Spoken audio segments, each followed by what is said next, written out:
He's an average kind of kid. That's the funny part of it, but he's very goal-oriented and he works hard. He knows what he wants. He started when he was 12 years old. This is a great story, and I've told it before. He started at 12 years old by coming to us and saying, I want to be a biomedical engineer, but I don't know where to go to school. Oh. And so my wife and I both looked at each other and said, what is a biomedical engineer? You know, we had to fire up the box and find out exactly what that meant, and then research where the top schools in the nation are. Man, And in doing so, as an aside, found out we have more biomedical engineering programs in New York State than any other state in the nation. There are 9 top universities listed that are from New York. But the Biomed Center of the nation is actually in Boston. It's their Silicon Valley. Right. Number 1 school is probably Johns Hopkins, but there's good schools in Texas and Georgia, but good and for California. Him. After all that.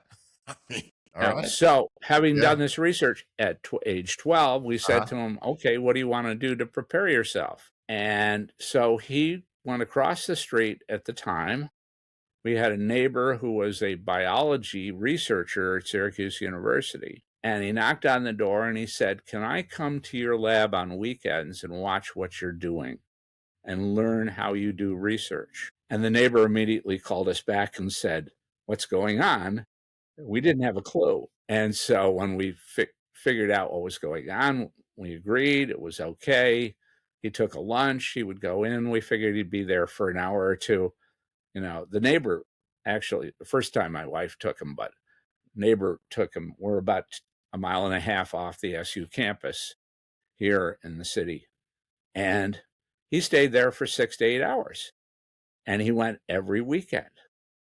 And he watched and he learned, and it's kind of silly to say this, but he learned how to mount slides in a microscope. Right. And that was important because the next summer he decided to go on a Honeywell research project sponsored by our Museum of Science and Technology. And they had to mount slides.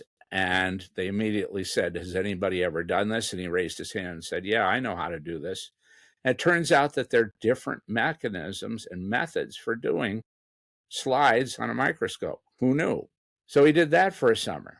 And then at age 14, he said, I want to be a volunteer at the hospital. Long story short, he ended up in the, what's the office? Where they send all the samples after surgery for evaluation. Mm-hmm. Okay? He was doing slides on dissections and sections. And the first day he was there, they sent down, well, they tried to test him because he was 14, see whether he should be there at all. And they said, do you know how to mount a slide? And he said, yeah. And so they had him shave some skin cells off his arm and mount it on a slide. And it turns out that they used the same technique that he was using. Now, why is this important? Yeah, his research today takes hundreds of thousands of samples. So we got to bring it home. Okay. Takes hundreds of thousands of samples, puts them on a single slide that a computer looks through a computer. He's designed the microscope lenses that are used. The computer records all the data, and he gets 1 million pieces of data out of a single slide. It's a progression. There we go. Okay. He uses microfluidics to watch how individual neurons move through a neural network in real time. That's what he did his PhD on, and that's what he's using at Harvard today. Wow. Wow. And he designed the technology. Okay, listen, you know what he did? You know what he wanted from 12? I'll take it. I'll take it.